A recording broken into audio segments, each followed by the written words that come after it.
Hello, Lux here, and what we have here is an electric tea light, runs on batteries, and this one you can see it's flickering away, but it's actually playing a song.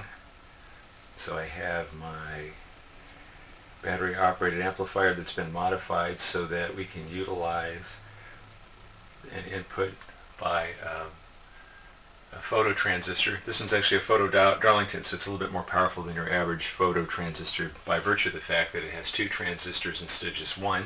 So you can look that up. I'm going to go ahead and turn this on. And oh, I'm getting hum from the lights. So getting 60 cycle hum.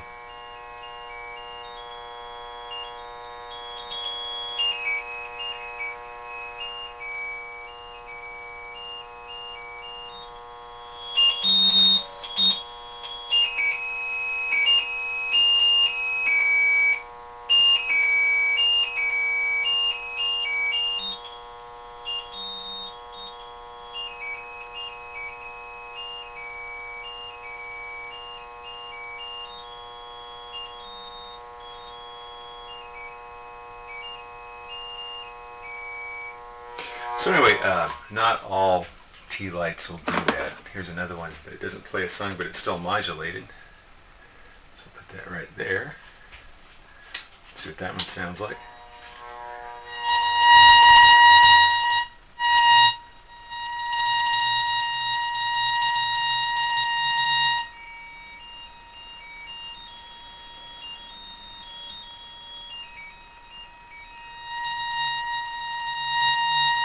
So I'm just guessing that probably the Chinese company that made this one probably took a chip out of one of those greeting cards where you open it up and it says something or plays something, and instead of having a speaker at the output you just have an LED. Well, there's a little bit more to it, but that's a short version of it. This one right here, they actually had to come up with a circuit that does some sort of a randomized thing with the audio where there's actually an oscillator. It's not going to a speaker, but it's running the LED, but it has to do some kind of pulse width modulation or turn off and on or something like that.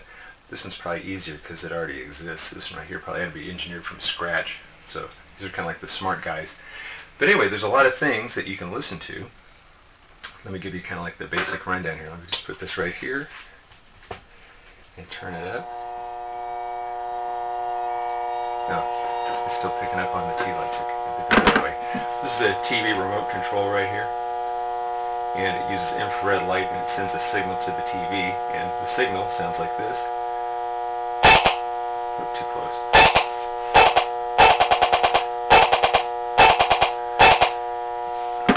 Okay. Here's my cheapo flashlight. Here's a fork. Okay, this is what the fork sounds like. Doesn't really sound like anything. But the shadow from it, you can hear the fork.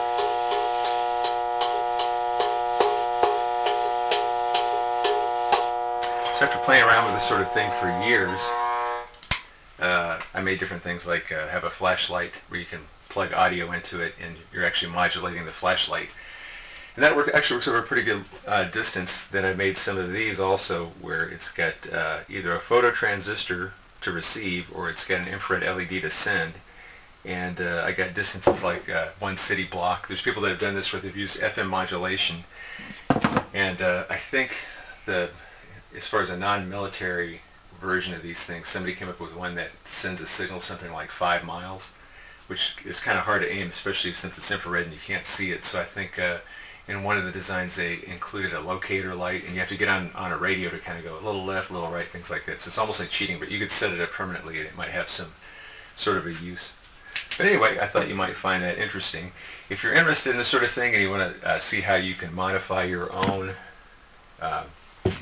battery operated amplifier or maybe make one from scratch. Well, first of all, here, let's take a look at the back of this. This is the one that I modified.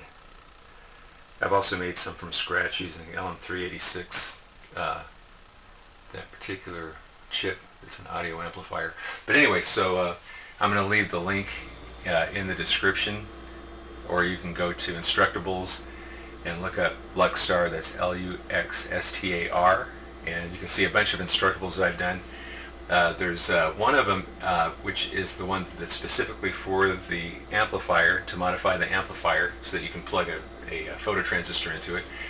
And then if you go to the one called Scratchpad, there's just a bunch of stuff stuffed in there. It's kind of like a catch-all just for stuff that I didn't want to put enough effort into it to do the complete instructable, but just so there's enough information so you can kind of run with it. Also, they kind of dinged me on one because I put the information there, but there wasn't enough how to build it. In other words, it was like actual scans of paper that was done on this to actually use for classroom instruction.